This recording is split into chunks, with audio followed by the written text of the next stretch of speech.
Happy Self Love Sunday. I am Sass, the host of Self Love Sundays with Sass. I am a certified life coach who comes every single Sunday so we can talk about all the ways in which we can better our best because we always can better our best. And I say that because, I've come across clients who or people who don't know whether they want to seek out a life coach or not because they think, well, there's nothing wrong with my life.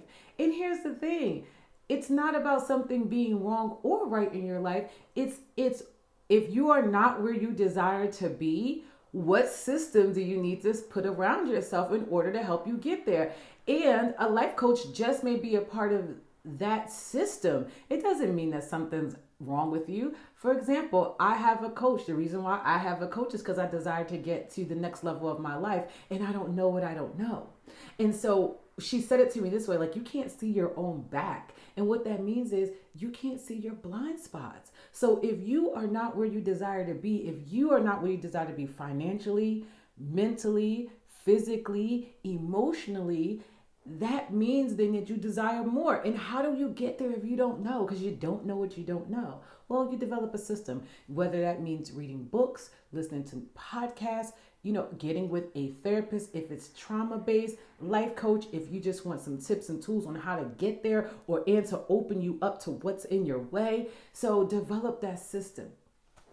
And so today, listen, it's the beginning of a new month, guys. And so I wanted to come today to talk about some of the things that I do in the beginning of the month. And I wanted to share with you because everything this year for me was about peace, purpose, and execution. That was our theme.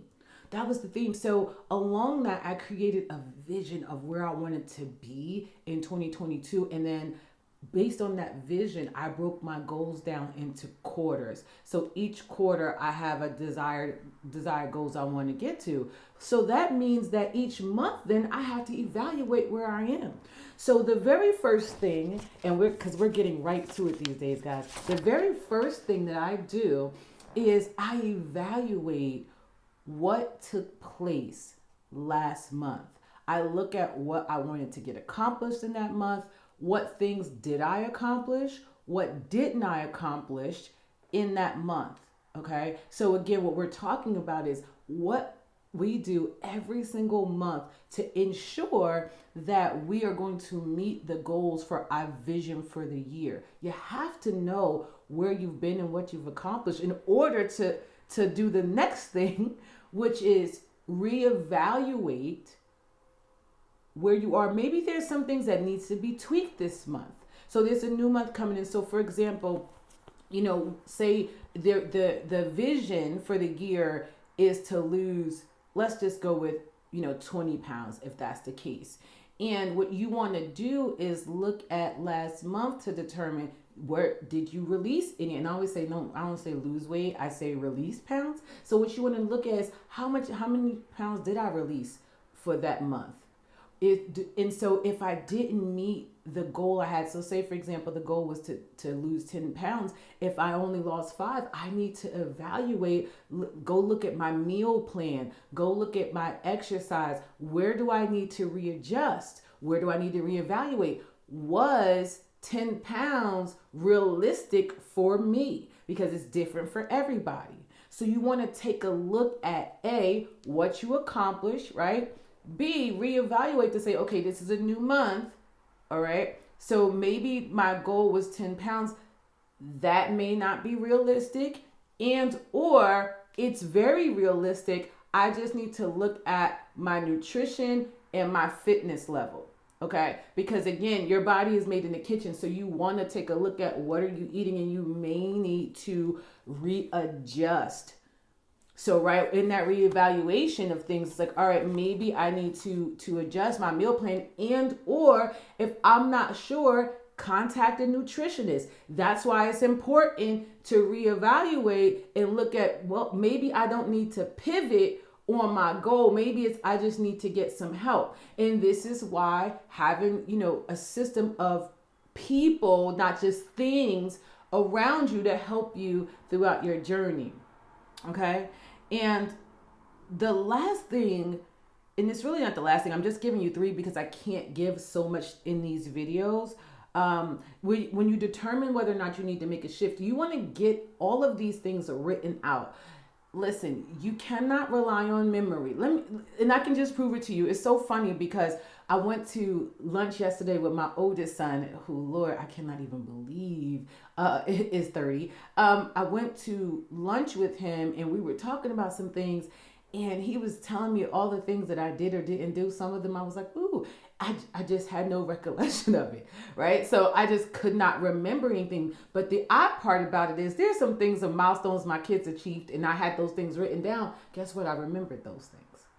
So you want to get everything down on paper. Okay, last month I didn't hit my number. I need to readjust this month. I've decided that I want to get a nutritionist in to help me look at my meal plan. Maybe there's some adjusting I need to do on that. And or I'm not exercising minimum 6 days a week. If you want to release pounds, right, is very simple. Calories burned, minus calories in, right? So you have to be able to burn off more than you take in. So am I exercising at least 6 days a week? Am I incorporating HIIT? Whatever that is, right? This is the time to write it down. Okay, so now in this month, I'm going to readjust. I'm going to contact a nutritionist and or get a personal trainer, whatever that you feel you may need, and we're going to get that down on paper. And then you want to celebrate.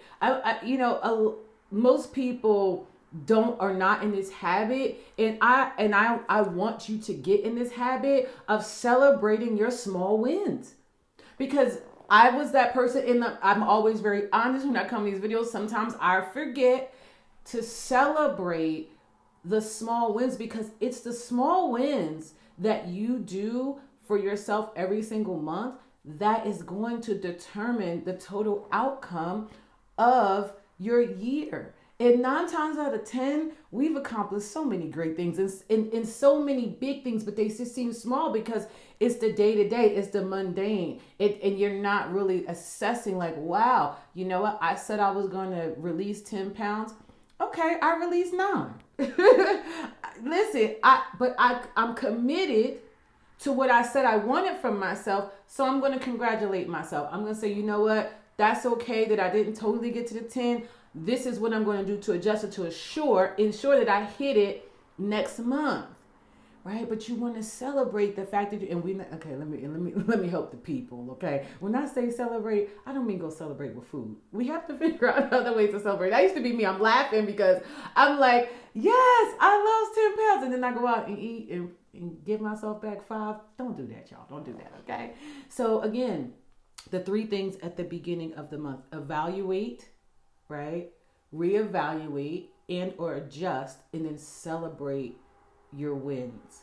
Okay, you want to make sure that you are writing down the goals. You want to make sure you write down where you did your readjustment at. You want to write down the initial goal versus where you had to do the readjustment and why. Why am I telling you to do all this? You have to document your process, because if you don't document it, there is no way. I would say this. I'm going to say, for the people like me who have a little memory issues, there's no way you're going to remember all of it, right? And also there is power. There is power in the spoken and written word. So you want to get these things on paper. And I'm going to say this too. You got to remember that you are a reflection of the world you want to create. So what that means is whatever you're getting or not getting, or gaining or not gaining, is a direct reflection of what you're doing each and every month. Listen, first of all, number one, I'm talking about vision because we've talked about these things every single month. But if you don't have a vision, number one, you have to have a vision for your life. What is your vision? What is your vision? Where do you want to be in the next 5 years? Listen, where do you want to be in the next year? You want to start to break that down. You want to get that on paper. Write the vision and make it plain. Why is that important? Because when you know the end destination, then all you have to do is utilize your GPS, and I call it my God protection system, to help you get there. And what that looks like is being consistent. Every single day, you're walking out, you're doing one small thing a day to help to get you to that goal. So in the beginning of the month today, this is exactly what I'll be doing today. That one small thing is taking a look at last month, taking a look at where I need to readjust, taking a look at where I may need to step it up a little bit. You know, for me, I know I need to step it up a little bit more in the fitness arena. Okay, because I'm starting to travel a lot now, but I can't lose travel. I can't utilize travel as an excuse if my goal, not that this is not a goal someone else put on me. If my goal is to release 20 pounds in 2022, then there's no excuses. I have to create a system. So my system for me now is going to be to pack workout clothes no matter what. I'm going to work out now when I go away. That's something I normally didn't do. I would take that time off and take that, especially for me, whenever I'm going away, I'm always in a learning environment. So I like to just like keep my total focus on what I'm doing. I can be a little bit robotic and things. So I realize that. So now I'm going to switch it up. Okay. So that's what I want you to do. I want you to take some time. Today is the beginning of the month. Evaluate your goals. See what you did the previous month. See where you need to adjust this month. Get it written down. Celebrate those small wins. Celebrate yourself. I will say this. When you learn to start to affirm and celebrate yourself, it'll help you so much without in this world of wanting validation from others. We have to get to the point where we're evaluating ourselves, right? We're affirming ourselves. And it's going to be so important because, again, there's times when no one else can be around. You have to be the one to inspire and motivate yourself to transform in life. All of this is transformation, guys. All of it is. So I'm going to ask you today, what is the one thing you can do today to help you either A, create your vision, B, walk in your vision, C, celebrate the small wins that you've achieved last month. Oh man. And don't forget to have fun. I have to add that in there, too, because sometimes we can be so focused, and I say we because this is a us thing, y'all. As I speak to you, I speak to myself, where we get so caught up on the day-to-day and working towards our vision and dreams that we forget to have a little bit of fun, have some fun. I had some fun actually yesterday with my son. You heard me talk about that a little bit. And let that be a part of your vision, right? Family time should be a part of the vision. When I talk about vision, I'm talking about in every aspect of your life. I'm talking about having, a vision for your finances, having a vision for your family, having a vision, for your physical and nutritional health. Have a vision for your emotional health. How will you take care of that? What does that look like to you? Right? Self-love and self-care are two very different things. And I want you to start looking at how can you care for yourself more within this? How can you love on yourself a little bit more? Right? And sometimes that doesn't look like spending money. Sometimes that looks like just creating a nice, peaceful environment in your home where you can just breathe. Okay? So welcome to the beginning of the month. I hope that you have a wonderful rest of. Listen, next Sunday is Mother's Day. I forgot to mention this. Let me back up. Next Sunday is Mother's Day, and I'm actually going to be running a special on 10% off of all the services that I offer. I'm going to get a coupon code out to you for that. And I definitely will be back here next Sunday. I hope you have a wonderful, wonderful week. If you want to reach out to me, www.mosass.com. If you want to check out my website, info@mosass.com. if you want to email me, or you can direct message me on my social media platforms. I hope you have a wonderful rest of the week.